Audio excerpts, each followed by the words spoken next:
sebo twanirize ku kisaawe bannayuganda bannange mwenna tubaaniriza ennaku z'omwezi nga lumu June 2024 tugenda kuba twavinga grand opening ekisaawe mujje mbungi lwansonga kino ekisaawe kyammwe nga kyaffe nga bannayuganda kisaawe si kyahamu tugenda kweyagalira wano okutandika nga lumu ogenda mu maaso bikiwa tugenda biopeninga ekisaawe kibire nga kikolesebwa bannayuganda tweyanziza nnyo. Tokula musajja nga tomwagale kyekisooka bwana sente zimenya kyekimune ku side y'abasajja tokwabula mukazi nimulimbalimba nti nkwagala sigimanya biki baby honey nga tomwagala just you only want to dance her animal okitegeera mwana sente zimenya okukola ennaku zino lwaki okuula omusajja nga tomwagala nze wenategedde nti ebintu byatabuse nagenza ogula kasoli wali wansi mu tawuni ekibuga eyamunguza nangamba menyiraako nikakasa nti ekonomi yatabuse kati gwe okula sente za munno oli musiru omuku. Well, welcome to yet another edition of Kasuku Live. Good morning, everybody. Of course, abali mu Uganda, ka video muna kalabira, it will be good evening. But there are people from around the world that will be having a good morning, because right now it is good morning. I hope you guys are doing well. Aba Arsenal chili chitia. Things are not so. By the way, I'll be honest with you guys. I wanted Arsenal to win the league because, well, 4 seasons in a row. That's total dominance. But well, you got to give it up for those guys at City. But nadi a Manchester naitaka obuchisawe chawe, and I think the next time I go to Manchester, I'm going to go Malagueria Stadium and I do a thorough tour of that place. But yeah, congratulations Arsenal, hard luck. I think they still have one shot at the title next season, which I think they should be able to take because unless otherwise Man U can't be in contention for that trophy next season. Man U chetagayo season years is satu ngezimba no ateche unisa ku Man U. When you look at those very difficult times, yalinge jangebera mu kyakubiri kyakusatu bwetwalowooza basosha ba Mourinho tebalina kye bakola. I don't know why they've really degenerated to this, but the new owners promised they are going to work around things. So if they bring in good players and let go of some of the lazy players, then I can see. You just don't know. But Arsenal and Man City, they seem to be the only stable teams on the market right now. So I think they'll be the challengers next season, because when you look at Liverpool, they've lost a coach. I don't think they will pick up that fast. Chelsea is playing good football, but I don't think they are ready to challenge. I think they still need one more season. But I think they will challenge for the top 4 this time round. And then the others could be Man City, I mean Newcastle. The owners, I think, are not so much into. I think they want to take it a step at a time. Otherwise, they need to bring in big name players. And of course, I think their coach is not for those big moments up there. So they will need to bring in a Gareth Southgate kind of guy who is going to bring in, of course, averagely good English players, and anyway, Arsenal. I think next season, if they can just, because Arsenal might not get it, one run you give a take out consistent. Can just Arsenal by not tunda Gabriel Jesus, by not Mutunda, by not tunda Thomas Partey, Vemu Nanya or Mulala. I think that's basically it. They need to have another Thomas Partey player. Thomas Partey mulongi na injuries, so consistency on Evazania. Rice had tried to step up and fill his shoes, but yeah. Anyway, we have a story. Pastor Bugingo, kubana yewase no tuina story ye masao. Tugenda kwa tujibaleetera ebirala bye tulina story ya Chameleone, tulina story ya Shira Gashuma ne Brunette balabiddwako, then tulina Abed ne Bobby. I think those are the major stories we are going to be talking about. Maybe in a show ya Gabi Ntati. But before we go any further, mbera nyo wano kushone njogere ebintu anelaga akasukuo yasama mala gogere ebintu bitakwatagana. Nagudde ku podcast emo manyi podcasts kati ziliko ziri audio visual. So nagudde ku podcast emu ngo musajja anyumya we yagende wo mukyala. Abavubuka tubagamba nnyo mwewale ennyumba z'abakazi. Lwako ennyumba z'abakazi ziri tempting. Wali osanzeeko omuwala ng'ewuwe those years ago nali nva ku governor eyo like nali kyakola ku red paper those days nali nva ku governor omuwala nansanga nangamba oli otya biki of course ngameka fine boy you know sinafuna lubuto luno lwonna obulevu bujjawo tinitini kabuntunula omwana omuto nali ndina mweru va ku musana guno ogonjokyezza omukazi nampamba naawo biki kati tunyumya we exchange numbers si mukazi muwala naye ndowooza beba n'abawala era abayinangamu ku busente bwabwe kwa yali avuga emmotoka ampamba nyaawo tunyumiza 1 week 2 weeks 1 month kati lumu tuba tuli eyo mu ndongo biki nyunga etabuse mwala nga ngamba tugende eka nkyamuse natuka ewuwe baaba omuwala yakolamu saa zaalinga 8 ogw'ekiro omuwala nga yakolamu nga you know there are those ladies who invest n'afuna apartment nga ya 2 bedrooms n'akwata bedroom ye n'ateeka mu kitanda kye kyokka bakinene bulungi balina ebibedi cover ebirungi balina engeri abawala bye babirondamu n'ateeka mu side lamps eno ekifo nga kiwunya bulungi toilet balina kileather kye bagibikkako wano ne wano wansi bw'oba olinnya gy'olinnyako bw'ogenda wali balina omutwale bwe bagula obulungi fe abasajja bwe tutalina alina bwapanga obusenya butawula bupanga baati kapeni ng'olaba omuntu ali organized and you just love the place ng'ekisenge kirala yateekamu closet ye n'apanga engatto ze mu ddiiro ng'alina TV ennungi ali ku DSTV you know when you look at heights you know you'd love to be there. Now of course nezijukira gyange ngamba weewala amayumba g'abakazi ne mugamba kutuusiza mukwano kanziruke naye wano bikiri mwange alinnya boda era nenninya boda nenkola ki nenvaayo but there are those homes abavubuka abasinga naddala abataagala kukola.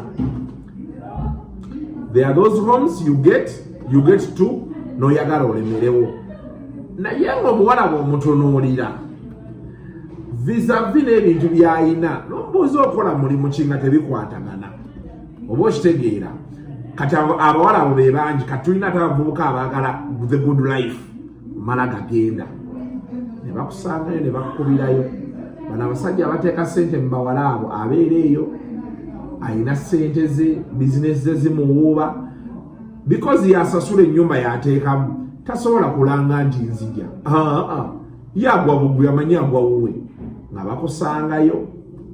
So nalabye podcast era abavubuka ntera nnyo bagamba nnya ne baggayi bange bembeera nabo omuvubuka yenna ali eyo nakiyiga when I was around 25 years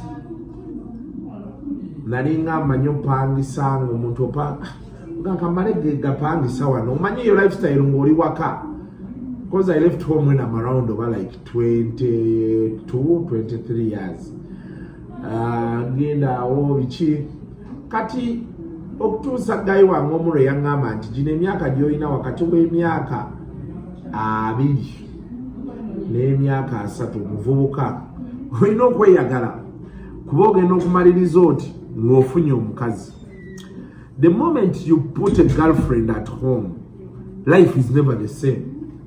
So before you put the girlfriend at home olina okuteekawo embeera n'oteekawo TV ennungi to your liking n'oteekawo entebe z'oyagala ennungi kati me I have love for shoes have like 40 pairs of shoes nga buli lwenda bengatta ennungi all star zino kicks biki n'engula n'enteekawo kati otuuka ng'ewuwo oyagalawo okiraba abavubuka abasinga twabala wano mu covid nga batusumbuwa abavubuka abasinga tebaagala waabo akeera kuddukayo tomuzo obeera bwomu ekikukeeza okudduka ewo kibeera ki vidiyo eno njagala gibawa abavubuka naddala abali eyo tegeere waki olina okwewala amaka g'abakazi. Okay, just pick a lesson, pick something from it. Then when we return the conversation begins. Jeniongozo otya ku chai. Chai nebyokulya. So when we come back, the conversation begins. Lero nacho chocha lero. Era mugenda chuulira chocha mukko. The conversation is going to begin. Don't touch the dial. Tovao. As a man, when you get to a woman's house, your version of are you married is who pays the rent here? Yep. That's what you are. Who pays rent here? Dating this chick, right? Okay, cool. I don't know nothing. I met a chick. It's all good. It's nice. It's Mnandi sauce. I go over to the chick's house. At the house, there's no sign. None of a man. None. Cool. We're there, boom, chilling, you know, around 10 a.m., whatever. Next thing I hear, so is this what the fuck happens when I'm not? The fuck? Oh, I turn back, there's this dude standing there. How big was the guy? Oh, my. He was, Could you take him though? If it got to it? Now I think I could. But back then, back then, because you know when you know you're in the wrong, right? You know what I'm saying? I don't know what happens. It's like you know you're in the wrong. You're not gonna throw the hot punches, yeah. Bro, that dude murdered the both of us. The fuck? Yeah. Because he got in and then he locked the kitchen door. So now we can't leave. Sure. It's me, him, and her. My guy, I know gender-based violence is a thing, but I have to. He dished it to us equally. That it was equal rights. Equal ass whooping distribution. Yeah. I got fucked up. She got fucked up. Yeah. But we gonna be all right. He murdered us proper. Now, what pisses me off to this day is how we got caught. Because in the scuffling and whatever, the key falls. I won't lie. When he was mooring her, I said, "I'm sorry, ma'am. You're on your own." You took I the key. picked up the key. I ran And to you the. fucked off. I opened the door. I left. I'm running out. His car is behind mine. So now I can't reverse. So now I'm trying to go to the wall to scale the wall. As I'm going to the wall, I get tackled. You know that tackle where someone holds you and your arms are here? Yeah. Right? Yeah. Guy goes whoop. And there was something about the vice grip that hit me here that I could tell this person doesn't work in an office. Like this person does not, this one didn't go to university. This person, this is poverty that's gripping me. Dude, this guy gripped me. You know, there's muscle you can tell came from a gym. And then there's muscle you can tell came from hardship. Like, this is picking water every morning. This is I flush outside. Bro, this guy went whoop. I said, no, outside. man. You know when your toilet is outside? You're just strong, man. Like, you're strong. Like, you're just...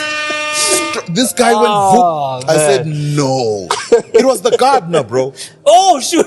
What the fuck? The gardener. Oh shit. The gardener goes whoop. You are going nowhere. Explains the muscle. Now, you mubirabye. Kati kasina bakugenda kwogera luzungu twafunye story ya baby Wanika, Mpuga ne Bobby. Of course, people have come out to throw, of course, kati buli omu akola analysis ye okusinzira ku wawagira nalabye gundi oba Bobby yasoose okwogera oba babedi balakowe basoose okwogera. Of course, Bobby n'abalaga machuwa ne babedi balako kwa bayina ensonga zaabwe baludde nga bazitereka. Omanyi awo Bobby Wine nga tete bana bakolonchinga kibiina waliwo abantu senga mwasoma nnyo obuzava ya highlightinga ebyali bigenda mu maaso abantu abasinga bye babuusa amaaso bakubako story nga bagamba bamemba abamu balaba Bobby muyeyisanga small god mwayina n'entebe jajja nayo simaya ina ne biki. Now most people didn't understand what was the gist. Kati kuno omulembe gwaffe gwe tulimu ng'abavubuka, me by the way personally I'll tell you, bengenda mu newsroom ya Red Pepper, omusajja bwe natuukirako yali akola ku onion. Babasika nabangamba genda okolere onion, nensoka nenkolera onion, nenvaayo nenkolera kamunye, nenvaayo nenyingira Red Pepper ati awo nentandika okuba nti solo wandiika n'oku-editingira 3am, WTF, ezo segments. Never nagendayo, nina omusajja bwe nasanga yali ku desk ya onion. Nangamba yali ku simu ng'ayogera, nengezaako mubuuza n'antunuulira ati ng'alaba kiyenje. Kati bwe tuvala awo amaze okwogera ku simu mugamba munnaye MD ampeereza nanga I don't want you here. Gatannaba nakumanya nsobola kukola ki. Kagamba nagenda okitegeera oluvannyuma waliwo omwami bamuyita waluluka. Ye yaŋŋamba nali nvuddeko awo nange obusungu bunnuma ndowooza yanaŋŋamba oyiringa nampita jangu naŋŋamba bw'otuuka wano kakkana. Abantu baagala ebitiibwa buli omu muwa ekitiibwa kye okitegeera wano just surviving. So the whole logic was those days things were like oli mukulu wange so okitegeera nga people prefer respect than even actual working. Now today people kati ndowooza ndaba ikisemade ndi mu t-shirt. I've come to work. All the people here are putting on t-shirts, jeans, you know, tekyali bambala masuuti biki. They are here, they are going to work. Buli omu aveewo agende. You can spend a full year nga tolabyeko ku MD. Okitegeera boss wo bw'oyogera naye wano ne mukkaanya producer namugamba meeting gye twatuddemu yeene ekola bweti ne bweti. Kugamba it's about delivering the job and moving. These people Bobby Wine yajja nga bamulabanga kiyenje nga balowooza is an amateur. Kati ng'ebintu ebimu balaba okubeerawo solo bossi omuntu azanye kadi y'obulungi awo ye Nambooze amanyi ayinza okuba yamanyi nti ndira kusabirira kisanja kijja bwe nkifuna. It is my final bend because the forces are every day, the forces are growing bigger. Kana akalulu ketugenda mugenda laba abavubuka bangi, not because nti bana abakulu ababadde mu parliament emyaka 15-20 tebakola. Naye abavubuka nawo bakooye bagamba nti kale n'owaffe gwe tumanyi kaalyeko. I'll give you an example of me. Nze olunaku olwaliro bakeera ku makya ne bagamba nti kuba example yaani abali mu gavumenti gwe nnyinza okubanga mmanyi hambe mmanyi naye bonna bali wala. Ne bakeera ku makya ne bagamba nti kati for example, okay, let me say, be bakeera ku makya ne bagamba nti Frank Ntambi tumuwadde obwogezi bwa NOP. The chances of me supporting NOP stand at 90%. Bwemamba desiji wagenda lwaki? Because I see my own. Manyi nti now omuntu wange amanyi gwe nsobola okukubira essimu nti muganda wange kino kibadde bekiti kati naye ali mu kintu. Whether Ntambi is competent for the job or not, because I know him, nsobola omukubira kyekiri mu gavumenti.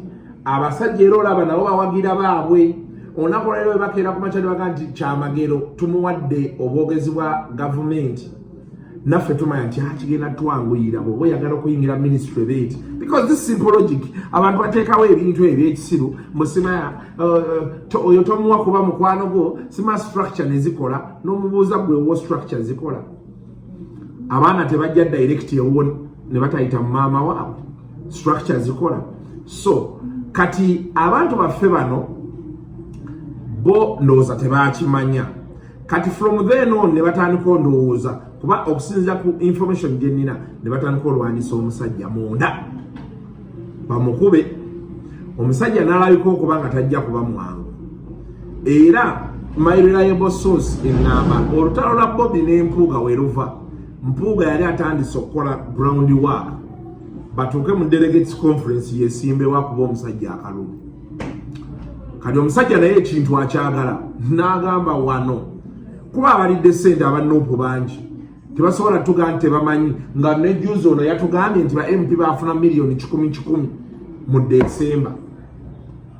musajja olwo gwe nakyaza yabaddaani yabitugambye wano miliyoni 10 so tosobola tugamba nti yes ebitaano bya mpuga byali bikyamu naye waaki gwe bataddeko ennyo amaanyi abaana nga balidde enkalwawo kuba mpuga yali ayagala ekifo kye batannaba kutegeera so kati challenge eriwo mpuga beyesibe ennyo ku Mmengo omukulu ye ne yejja ku Mmengo teyavaayo langirira nti ya Mmengo si beetaago babiki naye ebikolwa buli kimu kipointinga nti with or without Mmengo for us we have to go forward kati nasigala ne yekwata ku bakatuliki era ye musajja wa bakatuliki erubaga tavaayo kati amaanyi ge ye kali ku bakatuliki era bakatuliki bo tebannagambako kintu kyonna kati bano bo ne basalawo nti omusajja tulina omulwanisa era mpulira mbagenda kukola ekibiina ekyabwe kati awo nno firimu weeri kati Abedi bwe yafunye omukisa Abedi bo baagala kukwata Buganda mu bagifunyeeko ebeere yaabwe ekijja obba ekizibu naye strategy zaabwe bo bayinza okuba baziina be bamanyi kati balabye omusajja ne bagaa tulina mugambira wano ne bavaayo kino kiri nga bakaawu omusajja n'abakuba jje ye be yakutte mike n'abagamba bannaaye tukole tubeere wamu nze n'abasonyiwa mwetonda ne tukola ki ebintu by'obufuzi byebyo nno ebintu si byangu naye unfortunately ezo rangozi zonna ziplaying into the hands of the ruling government kati bekibeera nga kituufu kye bagaa nti PLU egenda leeta ba MOP kati wemutuuka kati ng'emiti yana ewa Joyce Baagala n'abakoba akomawo Joyce Baagala akomawo kati babatajjidde mu Nuupu ate owa Nuupu baleeseyo omulala ate ne PLU eleese si bantu bana kati n'abakoba abo abalya Nuupu efiiriddwa ekifo oba opposition abandi badde bakolera awamu ne mugenda e Masaka oyo mukyala naye kyekimu kati bagenda kuba nga balina owa Nuupu owa Mpuuga owa NRM n'owa PLU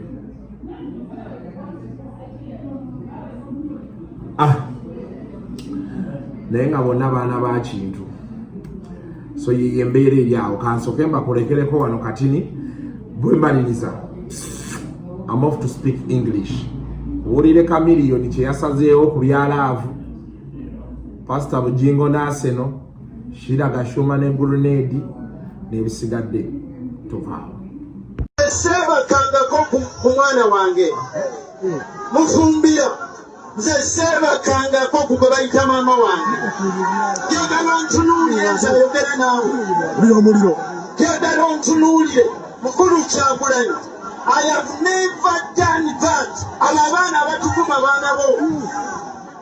Abaana abatuvuma Kyagulanyi baana bo.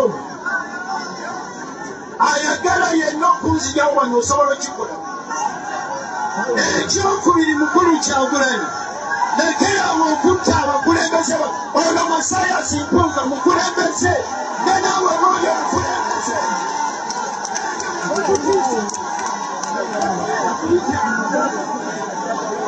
I cannot do that.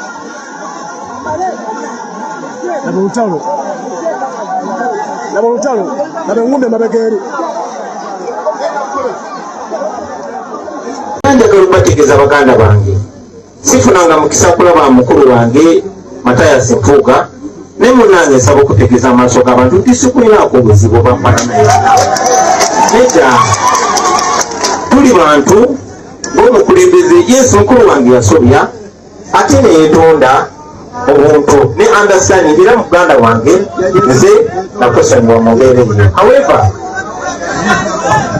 banaye nsaba tuwuliziganye kati kyo ne tukivaako tetukirwako nnyo. Is ordering your stock from China, Turkey and Dubai stressing you so much?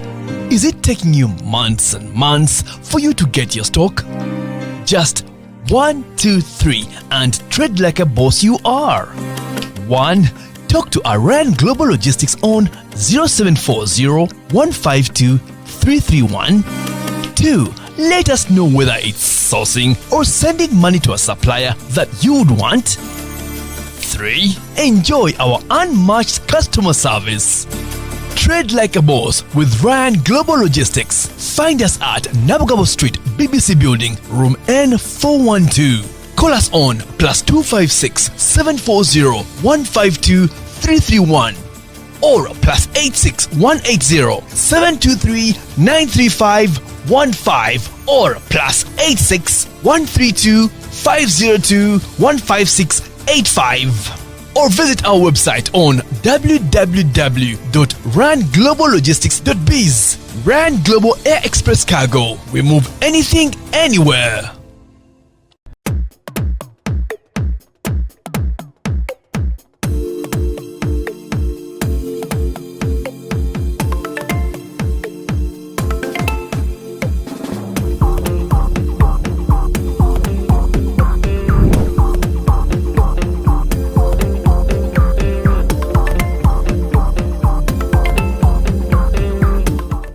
From Tito Miupe, SNE and Iku playing for you on 933 KFM. Better information and the best music. 24 minutes on to 10 o'clock. It's a Monday, and as always, we have Kuku joining us to unpack the entire weekend. Everything that happened. It was such a busy weekend, full of concerts, sporting action, Kwegamba. Weekend yeah, it was quite the weekend. It was. And man, well, anyway, good morning, Pfizer. Good morning, how are you? I'm not bad, and a very good morning to all the guys listening to us. You look great in yellow. Oh, thank you. Do I look great in yellow? Yes, you look great in yellow. Or I'm trying to tap into someone in government. Maybe I have a meeting with someone in government. I say, like, let me put on yellow. I go and I'm putting on yellow. You look good. Yeah. You definitely look good. Thank you. So many things happened over the weekend. Yeah. For starters, we had Gabi Ntate's concert. It really didn't go as planned, but that's how life is. I saw videos circulating around social media, and some they said more. But it's too early. It's still early. I think the concert had just started. Well, there were some seats I think that were empty from some other side, and but that's early. I had my people there. Because even Salvador said was he there? Was he there? I think he said we want now anybody who wants to agree or disagree. Now you were there. Yeah. Yes. Don't talk from what you've seen. like I always say, I've seen people. You see, the thing is, concerts these days don't have so much money. That's why every time I see a concert, I be skeptical, because even those concerts where you see lots of people are not making money. Really? Yes, people are not making money, because ideally now a show that will make good money needs to be at 50,000 ordinary. 50,000.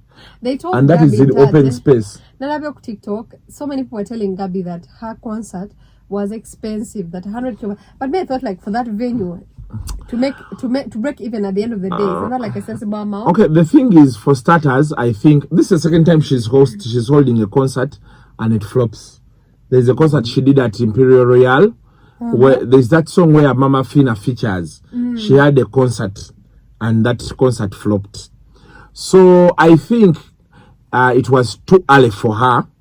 Much as we all couldn't say that the song was big, but I think it was a bit too early for her. Then she's rubbed some people the wrong way in the industry, from what I've seen. Okay. After the show, the people have come out to comment openly about her, and I think she has rubbed some people the wrong way, either with her attitude. You know, I did an interview with Shiba like last year on Women's Day, and one of the challenges I told her people have with her is how she carries herself. Yeah, especially the media. Really? Yeah, I told her, and she told me, "Oh wow, that is you know." Like sometimes you want to reserve yourself, to maybe have a way you handle yourself. And because society does not conform to that, they are going to see something wrong with you. So Ntate has a way she wants to carry herself, to brand herself. You know, maybe she doesn't want to be like everywhere, to be like everyone. Yeah. And people think she's proud. You know?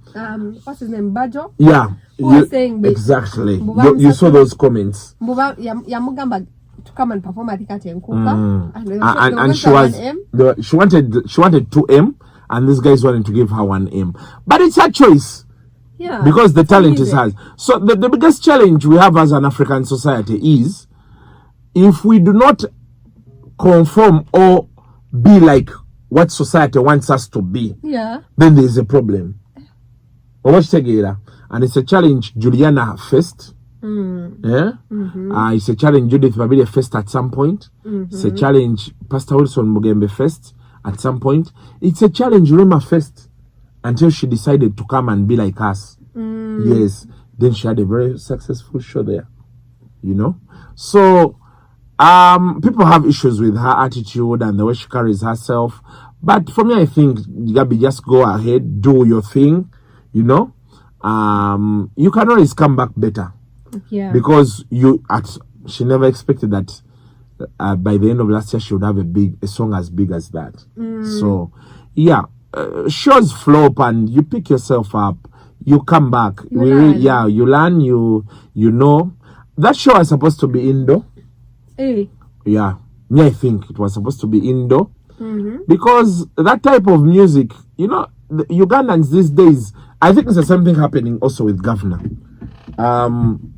Governor released a note last week. I think it was on Thursday or Friday, and they said they are closing. They are only going to be left with one day. Remember last month I was here and I spoke about it off air, and I told you I can't confirm because originally the rumor was they are closing, but now they say they are going to be left with only one day, Friday. Fem DJ told me in the past they used to have also one day. They used to work I think 1 or 2 days. Then they. What does he mean by in the past? Was he there? Because me have known Governor since I was in senior 5. Yes. Really? Yes, I used to go there for Reggae Raga. They used to have Reggae Raga as one of their biggest nights there. Are you serious? And I would move from school and go and do the disc and go back to school. So what is failing? I think times have changed. There is a man who tried to explain it. There's a video I have. A guy was trying to explain, like, he's in his 40s and he's saying, and it's not just here in Uganda, it's world over. He was saying in the UK they had over 6,000 nightclubs. They're now left with around 400. Really? Yes. So one, we have the changing times. Then people don't want to sit in closed spaces anymore. Then of course alternatives. Yeah. There's Netflix. There's Prime Video. And that also explains why cinemas have gone down. Yeah. Because cinemas, theater, there's what they call alternatives. Now people now the guy was explaining that in the UK, people prefer going to festivals. Really? Yeah, because festivals are like 3 days. So you're going to have maximum fun. For 3 days. For 3 days. You're outdoor, you're wild, you know, and all those things. Then of course, now we have the shisha. Katino bangambye, the reason why governor is struggling in keeping up its bookings and what was to do with shisha, was to do with the fact that they still charge entrance fee. That is true. Why do they still charge entrance fee in this day and age? Yeah. Also, there are so many alternatives like you mentioned. They are trying to. You see, governor. But they told me if they don't charge, yeah, they be because governor believes there is a class they have to attract. Yes. But the challenge now is, does that class still want to be attracted? Because you need to understand, Kasuku, as me, I want to go to a nightclub and look at a fine babe. With fine boobs, fine bums, you know, the shake around. You know, that's what people want to see. But people still believe like governor is still for those rich, reserved people who are going to come. They buy like drinks, those expensive bottles, and they just sit there. You know? So, anyway, there are so many factors but nightclubs are struggling worldwide.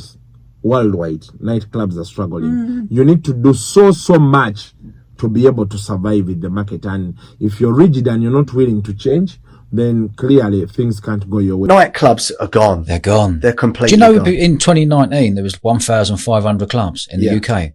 Today we're sitting on like 600, and they're just getting more and more lessons. I talk to my nieces. Like my niece is like 24 or whatever. They don't really go clubs. No. They go festivals, yeah. or if there's a big event a big super club, once they're booked the tickets for that, they mostly go restaurants where there's DJs or they go to house parties. That's right. Nightclub culture is gone. I think it's sad. And it is sad it's because a British culture for us. I've had parts of nightclubs. You know, I've been a partner in nightclubs and, you know, I used to love it. And you just knew as soon as the pubs come out and the bars come out, that club was filling up with 400 or 500 people. At 10 p.m, 10:30. That's not happening. That I don't know if it'll ever come back. But Governor is still open for Fridays. And of course, this is going to be the last Saturday that is going to be open, unless, of course, for private parties. But we are going to go this Saturday. We are going to be there to see off our beloved governor. But see off, you're making it sound like they're closing permanently. It will be just a matter of time. I'm telling you the truth. You know, I don't want to lie to you. It's like how you see radios and TVs, even newspapers. It is if you don't adapt to what now people want. You know, times come. Every 10 years, some things change. Now you see even people who are doing online. If you're not willing to embrace podcasting, but podcasting is coming slowly. People are doing YouTube. But you're talking about because now podcast is the in thing. You get the audio, the visual for a longer time. You know. So if you're not willing to embrace those different changes, then you're in trouble. So that is governor for you, and we hope things work out. Now, Sheila was seen partying with Ebya, and guess who was around? Grenade. It's like Wait. The last time, didn't they fight with Grenade? And Rickman, yes. And we jumped from the roof or something like that. Now they were seen partying. We don't know if they went together or by Musanze, but they were having a good time. Nichukwongera yeri omusajja yagamba tya nnyo mukazi. Yeah, but they broke up, Rickman and Sheila. No, they did. I know that. However, the way it hurts now is different. You imagine now you're saying the person who... The guy's sleep had issues. Up to now, kuliko kasika. Yes. Na defending mchala we. Kati ate gwe bali ba defending ali kupata akuba. Ne yamukuba amamwa. It's a mental jungle. It's a mental jungle out there. But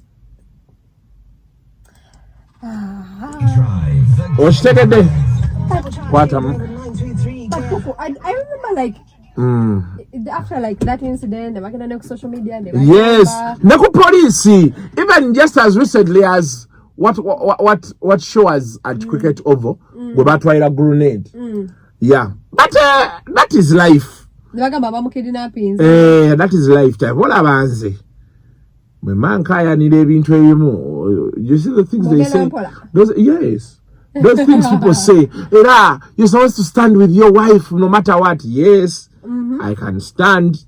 Now, if my wife is fighting with someone, I say, please stop it. No, but it's your job to fight for her. Yeah. Of course, it's your job to fight for her. But where and how? It's your job to defend her, fight for her.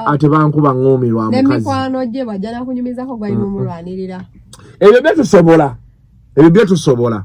Naye nze ngumi tebajinkuba lwa mukazi. Essaawa yonna. And also me personally, I wouldn't want my wife to take a beating because of me. Yeah. Akaba kajanja. There has to be a limit, however much you want someone. There has to be a limit. And there has to be logic. In everything you do. There has to be a limit and logic. Those two things have to be embraced. But let me ask. Grenade and Sheila, like, do they know each other from way back? They do. They know each other from way back. Because what? So I don't know what happened there, but also I'll tell you, I have no problem with them being together. The only challenge now is with Rickman. And they were not like over they are dating, or they were just having a good time. Hey. They were having a good time. But where's Rickman? Is he out of the country? He's in the country. Wali. Still story najifunye yonna. Story najifunye. Adema yaddayo Sweden. Ebyo Sweden biveeko. Sweden theory. Theory. Wana abeera nya biveeko ebyo mpira gwagaana. Wane Kampala tuli naye. But told me in a passport in Sweden, so he can move anytime he wants. They tuli naye wane Kampala. And I'm happy he's concentrating on his music. I think that the biggest thing Rickman got from Sheila was that musical push. I saw like people she would saying throw that, it. I saw people on the weekend saying that Rickman wouldn't be musically where he is today in 2024 if it wasn't for Sheila. That is true. That she does that for so many of the artists she works with. Yeah, you know, in every relationship you move into, you need to know what are the pros, what are the cons. Yeah, definitely. Omuntu olina okubeera nze kati sebeera wantu nga simanyi kyenfunawo. Yes. My friend, the way people change, I can't. Kalize mukyala wange madama zetu wefuna of course tukyali biyenje nga you know tetunde wanajjawo nyebe byawufuna mu kyofu okitegeera. So sometimes you could, but if today was to move into another relationship, it couldn't be for the love. I'm telling you, there has to be benefits. Yes, you're coming. The question of what do you bring on the table has to be asked. There and then. Kati ate abaana mbayina. Kati that doesn't entice me anymore. But even you, Faiza, you need to ask the guy. What I usually tell women, like me, I'm outright open when I'm talking to women. I tell them, if a guy comes, akusanzo ina wewepange siriza, you can afford the basic necessities of your life. He has to show cause. Wacha akwegattako. Thank you. Depending on your standard, kubaira ino kwetunuulira tomalaga yasamira muntu. Men tell us mbu ebajja after marriage. Anything that doesn't happen before you commit will never happen. That one just, I'm telling you. So as you speak to counsel, I met a guy who told me they can't give you money until after, like they cannot. Don't deal with him. What? Because now you've committed. Are you going back?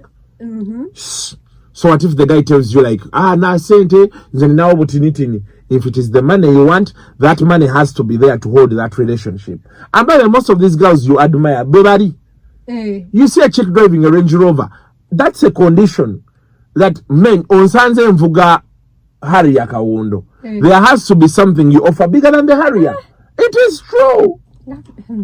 Yes. Remember the kuboda kali ntekanga mweza Uber. Full stop. It's Azawi with Masavu playing for you on 933 KFM. Better information and the best music. You'll be still with us to unpack the entire weekend. Fefe Busi also had a concert. A very successful show. It was. He came on a boat. On a boat? For his show. It's the only concert that I don't think I saw that many reviews. Yeah. I think social media was clouded with Gabby's show. Gabby's show and Bobby Wine's rift with a bed. At that barrio. Why do they use barrios to discuss anti-kati barrios became political grounds. Era government netolete katali kwogera byabufuzi mu kufiirwa. Because that is where you get people who are honestly there for a cause. Teri agenda kukufiirwa mbu amazega agenda fwa. Agenda either kakasa nti ono yafudde, agenze kuswama namwandu, bagenze kubba bintu, oba for the love of the person they had. Yeah. So the concentration is there. You cannot say I've left ngato nazika chaliwo. Oba enemy wo kakasa nti he has gone 6 feet under. Yeah. So that is the ground they have. Now, congratulations Fefe Busi, he pulled off quite the show. Yeah, it was really nice. Of course, there's not so much to talk about the show. You know, I was worried about the location because the only Jahazi Pad, I think the only thing I know that happens there is Rust and Rain. But now musicians know that they can do it. But if you have what you're selling and it's worth it, people will come. For Fafa Busi, it's been a long time coming. This is his first concert. It was his first show, his first big show. And he deserves it. He deserves it. Does. He's put in the hard work. He's done multiple interviews. He's reached out to people individually for sales of his tables. And he deserves it. Absolutely. But of course, still over the weekend, congratulations to Soccer Club Villa. Oh, yeah. They won their 17th title after 20 years. And it's a very long time. Congratulations, Villa. And unfortunately, another 20-year team, Arsenal, failed so much that one of our co-workers here, Brian Molondo, got a fever. But Brian, we are in the same boat. Just allow. When I see me, you were second. Us, we were 8th. We were 8th. So, but of course, 8th or 2nd, now we are in the same boat. Brian Molondo, I'll have to wait for you any day. You will come back and banter you. Because Adida says that next season will be much better. Of course, it will be better. They will come as close again. But anyway, I think Arsenal may win the trophy next season. I have that feeling. But of course, even one of their supporter, Pastor Bugingo, he dedicated a prayer to Arsenal.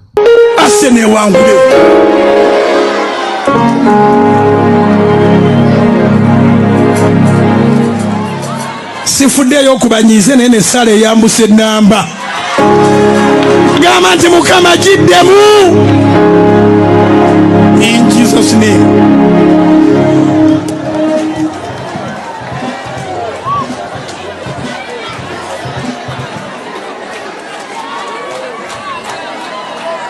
I said no, I said no, I said no, I said no, I said no, I said no, I said no, I said no, I said no, I said no, I said no, I said no, I said no, I said no, I said no. Villa Jogo, I said no. Villa Jogo, I said no. Villa Jogo, I said no. Villa Jogo, I said no. Villa Jogo. Ekya Jogo kyawedde naffe tubadde mu Jogo tumaze emyaka 2 nabeera ne bandika tunali mu kukola ku bamaze emyaka 2 oli Katonda ayanokuza omuliro maani site ne bwekola etya asigale ajokya oli Katonda ayanokuza omuliro nga tukusinza ase n'ekitoolewo. And God said, my son Boogie, not today. I cannot be throwing miracles around like that. Not today. Katusigale ku byekanani ebya Arsenal sijja bikuyambako. And of course the prayers didn't help. I was at some penthouse awe chanja wagulu ku lusozi ngaba Arsenal fans bali yinza omupiira. Do you know what broke their heart? What? Man City in around 3 or 4 minutes had scored a goal. Never come. Then the luck they had TV ne changa. But hard luck, this weekend it will be Manchester United lifting the FA Cup. So watch out. Now as we leave, Jose Chameleone has come out to say there are so many women who want him, but he's not interested. Yeah, he said, women, don't waste your time. Dating however, can I say this on air? He wants that. I don't think you can say that on air. Okay, he wants a one-off. Only. If you're ready for a one-off, come. He doesn't want like a fulfilling relationship. I love you so much. He has said he has been loved all his life. He has had I love you. He has had. He's in Canada, by the way. You can't even. Just you remove him, he goes ahead.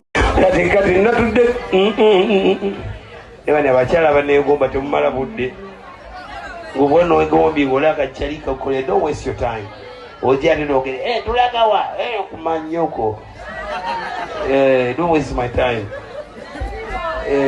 Blackie mbaga mabambi ba baby mbala muli balungi mwenna ne obulika buli onna mullo tomalira budde tulagawa wale bila bijja kumalira obudde byagenda okulaba mu budde bukoze eki bukedde nga nokwata flight kati gwajagala jawo nga make million. Let's go fuck this way. Jangu tukije mu bba David otajja kwagala taina budde buli obunega bwekengera nyo bina bimwe bikebera siribu zesikebera just ekipinalo yadasa nega bachali bange enewe kamvuke mu serious ndazo kubwa wana muweze kubwa bachali bange wamanyi nawe ne bujambo sutibo wembo ya mubinika bya bulaka bakwano bange nga tuli a little bit serious. Mwebale nnyo kunjagala maani. Mulo buli ayagala Chameleone mami. Let me see on up. Nga tolinako mutawaana ngunjagaliza birungi waliko mukono gwo. Nga tolinako mutawaana nange nnemererwa ndi muntu ne bakyali bange baagala nnyo ebyaddala abantu bannafuya nenetunuya mudayo nenga nemmala kuninga mankyagenda kuba katuna yapa amaanyi ag'enjawulo buli ayagala Chameleone waniko mukono bbanga woti njabbe yimirira siri baswaza. You get it? So those people who are thinking, I hear, Hera, Chameleone, all my, I said, please stop. You just come, and of course, you have to have money. Yes. Yeah, how do you just get a star like that? One of my things are not so money. Olabanze kasuko sisobola kubeera na muntu mwavu kada tolo a big star like Chameleone. You have to have money. Chameleone yagambye ayagala one night stand zokka. Ate ayagala omuntu alina ku ssente. Kati ekyo kigatirawa? Anti kati awo abaavu bamwesonyiwe. The poor forgo him. But I totally so selective about finance. People are approaching him with sympathy. I hear Munange olabye bichi wololo. I said, please, that nonsense. Eat it. Chameleone muzibu. So he's in Canada, of course, with the daughter. Never n'abalaba. Nabagendayo n'abalaba. Ekiwe yakyagenda maaso arantinga. Chameleone YouTube channel. Chameleone yagamba nti bwanaako wanaatuuka. Bwanaako wanaatuuka. She's healing. He said when she gets tired and she's healed, she will get over it and move on. Telling their story. She will get over it and move on. Because that was his worst fear. People getting to know they are not together anymore. Now people got to know it and the world didn't end. So he said, yeah, mani. The good thing he says, Omchala Yamugamba, sorry for whatever went wrong. Yes, for him, he knows, things went unfortunately bad and what? Well, he said sorry. Now, the rest, he said, yeah, mani. Oba yagala kukola crusade, oba agenda launchinga kitabo. Bwanako, when she's done and she's totally healed, they'll raise the children. But I also support the attitude. There are things now you can't change. When something has happened and you can do nothing about it, you accept and you move on to the next. Era ye yagamba tasobola agamba mukyala nti tayogera. Ayogere. Because well, if you psychologists, as you're saying, that is how she has to heal, then so be it. Yeah, so guys, I also gotta go. Thanks for watching my channel. Thanks for subscribing. Until next time, adios.